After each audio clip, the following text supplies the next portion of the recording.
Hi, thank you so much for joining me today. I am Judy Daniel Imagoro, and welcome to Enjoy Marital Bliss. I'm a pastor and a relationship coach, and today I'm going to be sharing with you key decisions that you can make that will instantly turn on the atmosphere of love in your marriage.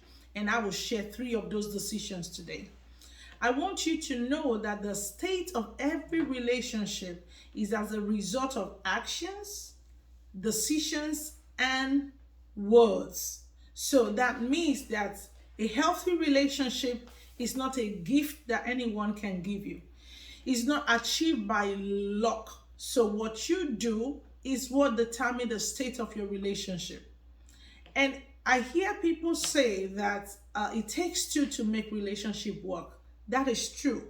But one person can decide to take a positive turn in any relationship at any time. And that's what I'm hoping you will do today. And the first of those key is decide the future of your marriage in your heart. So decide the future of your marriage in your heart to the point that you can see it as a picture.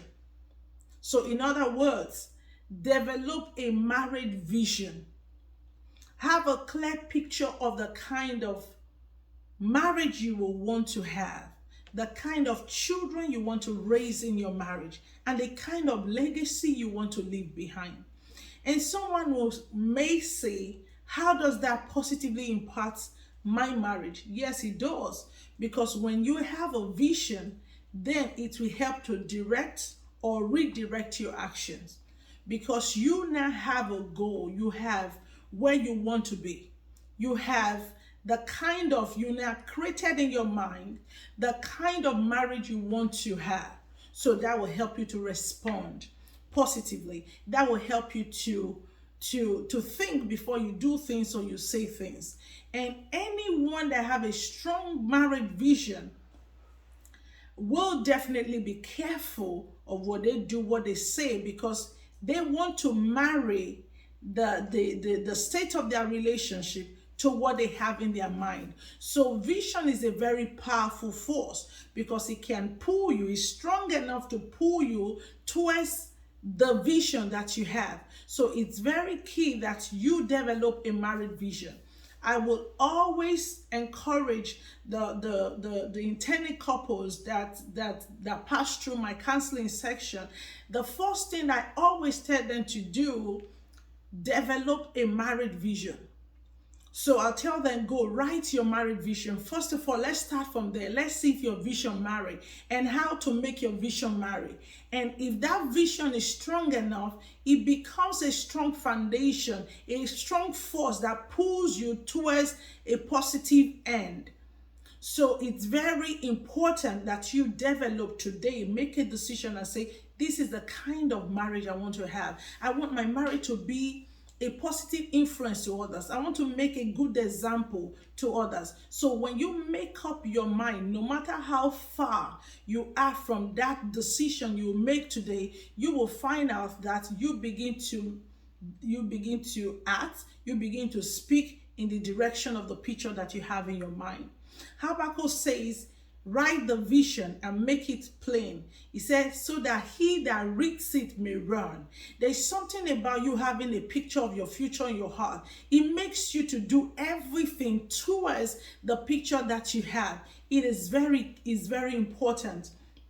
I remember when God gave me the vision to bring the original intent, his original intent of marriage to families around the world.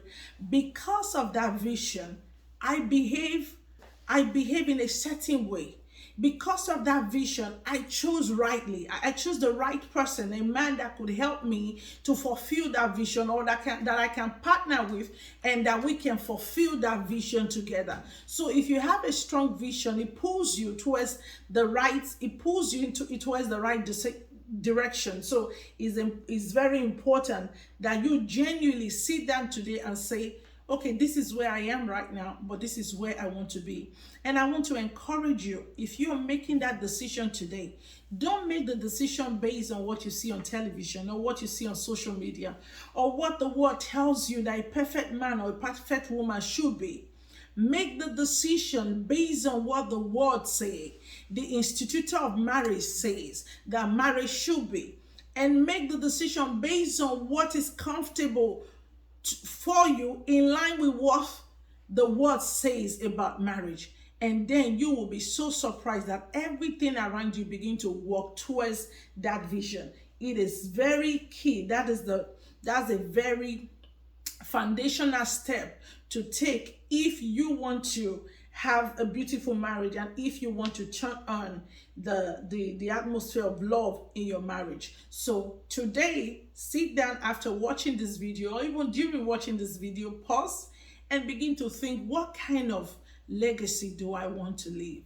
What kind of children do I want to raise? What kind of husband what kind of husband do I want? Or what kind of wife do I want to be?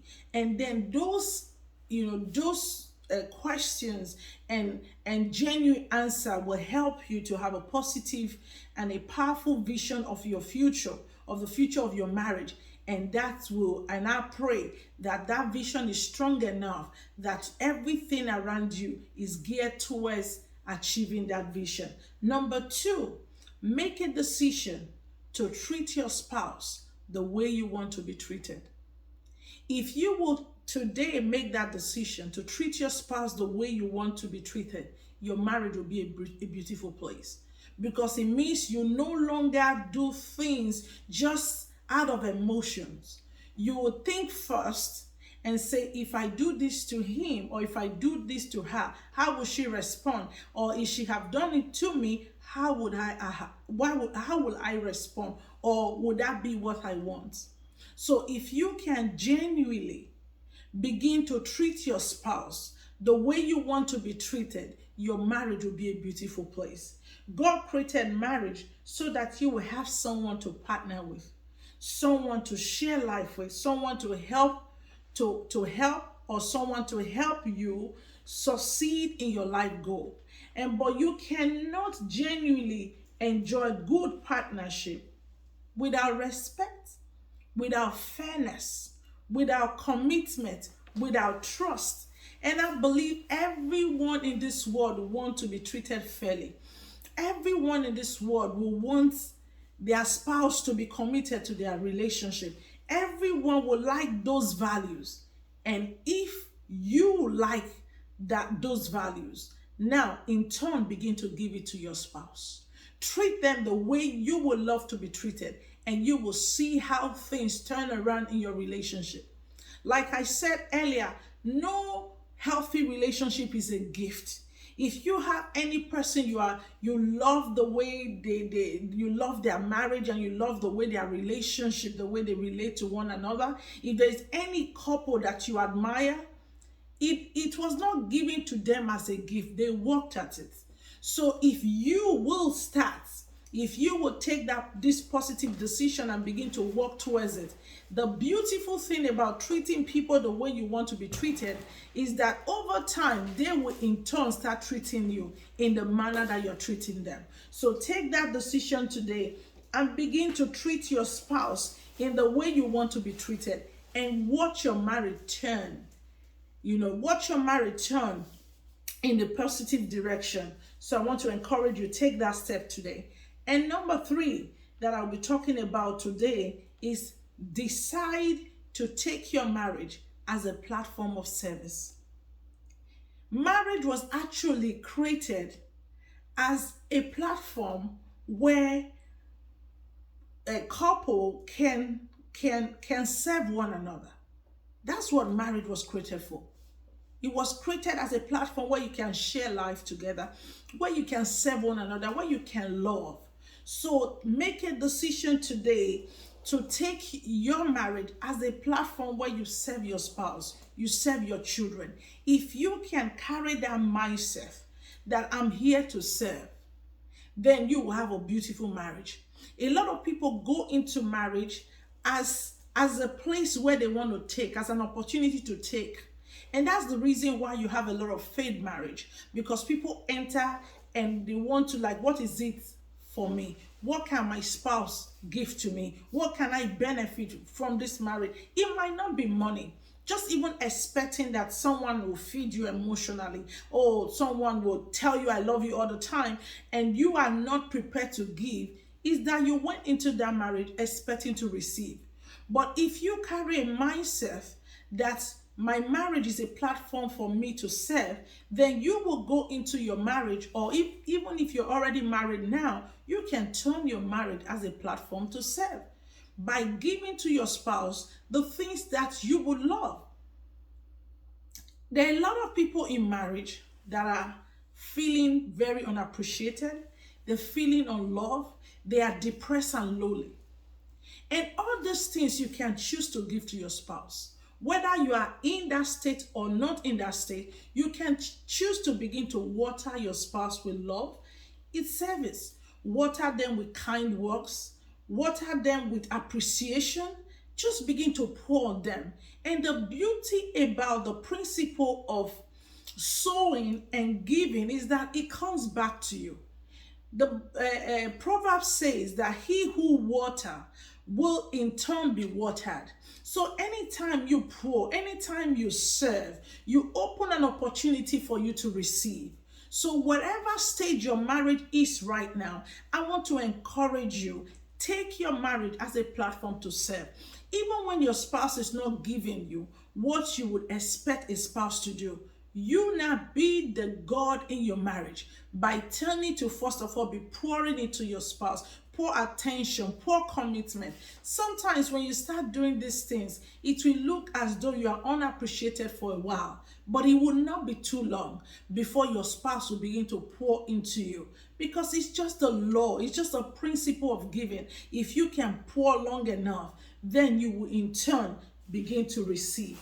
I see a lot of believers who claim to be believers, who I counsel that they are not naturally turned on to serve in their marriage. And some of them are even preachers. So they feel service is to others, not to their spouse. But the truth is, if you are not naturally, if service does not naturally come from you towards the people who are closest to you, then what you are doing outside is that you're seeking attention. It's not genuine. If you are a really servant, it should start from home. Your family, your marriage is your first ministry. So take marriage as a ministry and begin to serve and begin to pour into your spouse and begin to show them love and begin to show them kindness. And there is a rewarder, because marriage was instituted by God. God himself will begin to reward you. Some of the things you will do, honestly, let me say this. Some of the things that you will do for your spouse, they might not even be able to reward you adequately, but there is a rewarder. Anytime you plug yourself into serving others, God becomes your rewarder. So I want you to make up your mind today and say, no matter what my wife is doing or what she's not doing, no matter what my husband is doing or what he's not doing, I am making a decision to begin to serve this man. I'm making a decision to begin to serve this woman. I'm making a decision to serve my children. In no time, your marriage will begin to bring out a beautiful fragrance. Why? Because you made this decision today. So I want to encourage you, turn your marriage to that home that God had in mind when he created or when he instituted marriage. And I tell you, you will never go wrong on doing what God wants you to do in that family. So I want to encourage you today, if you're watching this broadcast, please partner with me. Send this video to a friend, post it on your Facebook page, place it anywhere another person can see it and watch it. And as they are blessed, God will bless you for partnering with me to reach people with this message. And I want to encourage you, please subscribe to my YouTube channel at Judith Imagoro Ministries. Remember to click on the notification bell so that you'll be the first person to be notified each time we have new videos. And thank you so much for watching. I want to quickly introduce this book to you, Turning Marital Crisis into Bliss. I want to encourage you, get a copy. I will put the link below that you can use. You can click on the link to purchase this book. And most importantly, read it. It will be a blessing to you. And thank you so much for joining me on this broadcast. God bless you, and see you soon on Turning Marital, and see you soon on Enjoy Marital Bliss. Bye-bye.